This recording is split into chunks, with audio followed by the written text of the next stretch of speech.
Dance Bangla ডান্সের হল্লাপাটির রোদ্দুরের অসুস্থতার খবরে উদ্বিগ্ন হয়েছিল অনুরাগীরা। রোদ্দুরের মায়ের কাছ থেকেই জানা গেছিল যে প্রথমে ধুমজ্বর আসে তার, ওষুধ খেয়েও কমেনি সেই জ্বর, তারপরেই এই বিপত্তি। ফুসফুসে জটিল সংক্রমণ নিয়ে হাসপাতালে ভর্তি ছিল বছর 5-এর রোদ্দুর। তবে বর্তমানে কেমন আছে সে জানতে চেয়েছে সকলে।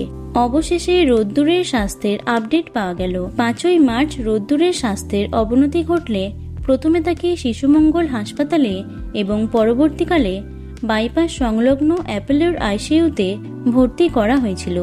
চিকিৎসকেরা জানিয়েছিলেন রোদ্দুর নিউমোনিয়ায় আক্রান্ত এবং তার বাম দিকের ফুসফুসে জল এবং পুঁজ জমে মারাত্মক সংক্রমণ ছড়িয়ে পড়েছে। পরিস্থিতি এতটাই জটিল হয়ে পড়েছিল যে ফুসফুস প্রায় কাজ করা বন্ধ করে দিয়েছিল।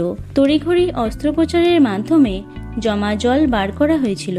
15 লক্ষ টাকার বিপুল খরচের ধাক্কায় যখন রোদ্দুরের পরিবার দিশেহারা, তখন তাদের ডাকে সাড়া দিয়েছিল তারকা থেকে শুরু করে সাধারণ মানুষ। তবে রোদ্দুরের ভক্তদের জন্য স্বস্তির খবর শুনিয়েছেন তার মা মেঘা চ্যাটার্জি।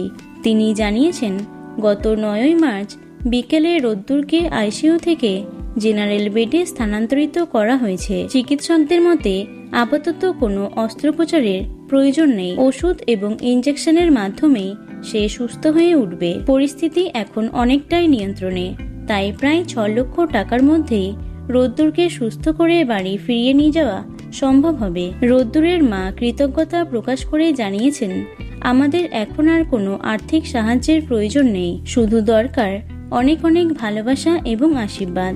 রোদ্দুর কবে সম্পূর্ণ সুস্থ হয়ে বাড়ি ফিরবে তার অপেক্ষায় সবাই। তো বন্ধুরা, ভিডিওটি এটুকুই। টলি দুনিয়ার অন্যান্য খবর পেতে চ্যানেলটি সাবস্ক্রাইব করতে পারো। ধন্যবাদ।